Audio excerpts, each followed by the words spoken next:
Dan saya juga pernah dibantu, dicelikan bagaimana saya itu mengenali kenapa saya terluka dan bagaimana saya bisa berhubungan dengan orang-orang.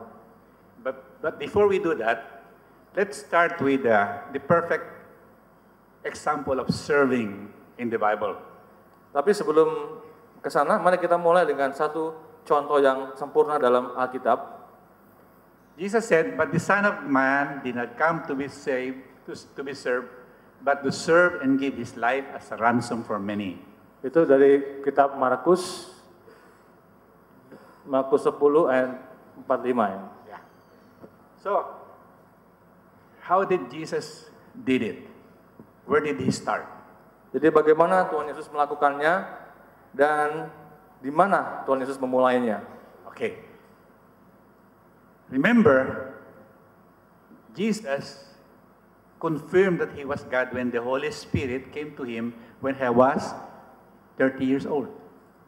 Jadi Yesus When he was 30 years old. waktu dia umur 30 tahun, Before that, growing up, he grew up in a country, first in the street. Jesus is from where?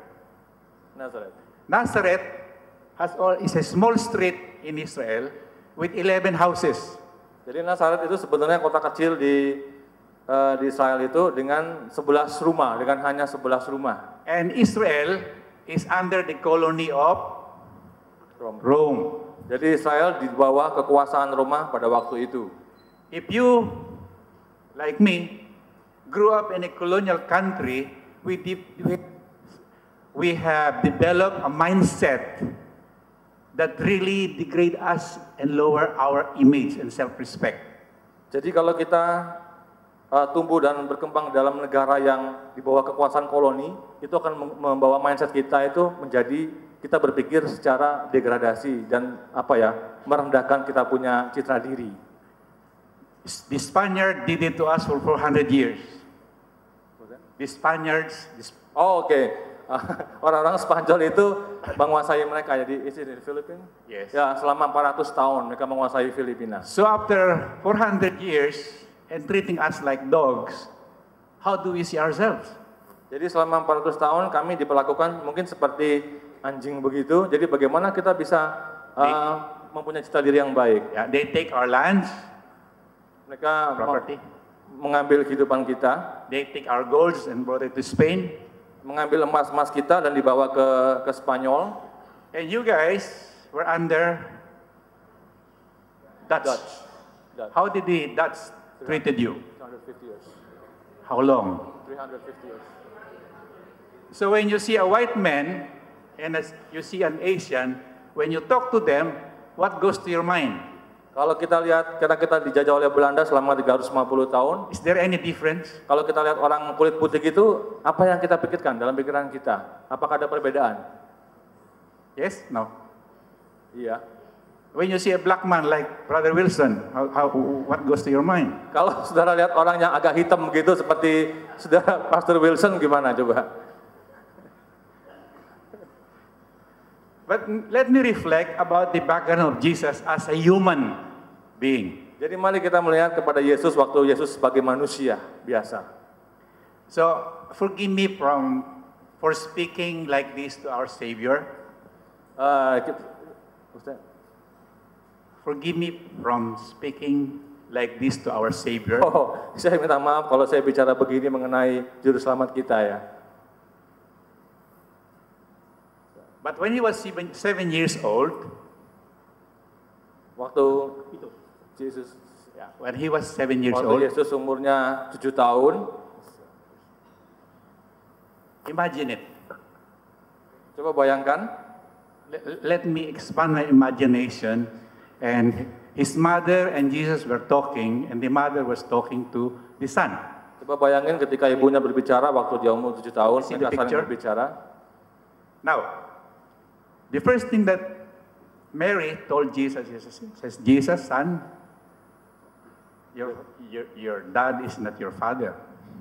Jadi waktu itu mungkin Maria ibunya berkata kepada Yesus, What will a 7-year-old boy ask the mother?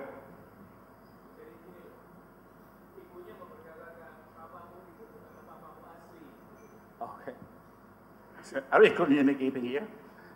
Sorry, saya agak sulit menangkap actionnya jujur ini. Jadi gini, waktu itu jadi Maria berkata kepada Yesus, jadi papamu itu bukan papamu asli, seperti itu. Can you understand my English? Bisa mengerti ya bahasa Inggrisnya? Poor guy is having a problem. Do you? No, maybe the monitor. Okay. Sorry. So who? Then Virgin Mary have to explain all the experiences from birth. Jadi siapa yang akan menceritakan tentang pengalaman ini dari lahir? So she explained to him, when she was being conceived, she explained. Jadi dia bercerita kepada Yesus ini waktu dia masih dikandung. Say, son, when you were born, the angels 1/3 of heaven shouted, Hallelujah, singing praises to the Lord. Jadi waktu kamu dilahirkan itu malaikat-malaikat di surga itu bernyanyi haleluya memuji-muji Tuhan. And there are 3 Arabs that came from the Middle East. Jadi ada 3 orang Arab yang datang dari Timur Tengah kepada Tuhan Yesus. This is straight Bible, isn't it? Ini kan Alkitab ya. And then she explained to him that he is the Son of God. Jadi dia menceritakan kepada Yesus bahwa ini adalah anak Allah. So growing up, he think that he is the Son of God. Jadi dia bertumbuh besar dengan pemikiran bahwa dia adalah anak Allah. When he was 14, waktu umurnya 14, 12 to 14, ya. 12 to 14, waktu umurnya 12 atau 14 gitu, he talked to the expert. Dia berbicara kepada para ahli-ahli. So they explained to him and there was a discussion. Jadi ada sebuah diskusi seperti itu.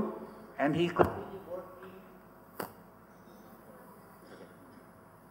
he continued working in the carpentry shop. Dan dia terus bekerja juga sebagai tukang kayu. Until one day, sampai suatu hari, perceiving all this information, dengan menyimpan segala informasi yang dia miliki ini, digesting it, dicerna seperti itu, and then he left the carpentry shop, knowing and believing that he was the Son of God. Jadi dia meninggalkan pekerjaan tukang kayu dengan satu konsepsi pemahaman bahwa dia adalah anak Allah. His perception was born out of those knowledge, experience, and Jesus was trying to digest it and think about it. Dan pengalamannya dia adalah dia berusaha merenungkan apa yang terjadi di dalam kehidupan daripada Tuhan Yesus ini. And then one day he saw his cousin. Suatu hari dia menemukan akan keponakannya. And he said, the Lamb of God who takes away the sins of the world. Dan ditunjuk itu adalah anak domba Allah yang akan menyelamatkan akan isi dunia ini. So he said, we are two now. We are two now believing. Two of us only believe ourselves that he was the Son of God. Okay. Oh, berarti sekarang ada 2 orang minimum dia dan Yohanes Pembaptis yang percaya bahwa dia adalah anak Allah. Until the Holy Spirit came and with a loud voice, this is my beloved Son, to whom I'm well pleased. Sampai Roh Kudus turun dan mengkonfirmasikan ini adalah anakku yang kukasihi, kepadanya aku berkenan. And his faith was validated by the 40 days of testing. Dan keberadaannya itu divalidasi dengan 40 hari pada waktu dia dicobai di padang gurun. Okay, let me explain and go back to this story. Mari kita kembali lagi kepada cerita yang mula-mula. Yeah. Review yourself, this is the story when Jesus was going to the cross. Couple of days he's going to be persecuted and be killed. Ini ada cerita pada waktu Tuhan Yesus belum pergi ke kayu salib beberapa hari sebelumnya dan dia membasuh kaki murid-muridnya. So he called his disciples. Dia memanggil akan murid-muridnya. And all of them were broke. Broke. No money, not much money. Dan semuanya murid-muridnya dalam keadaan bangkrut. So they don't have any servant. Dan mereka tidak ada pembantu. You see, in a Jewish or a Jewish household, there is always a bunch of water in the doorway.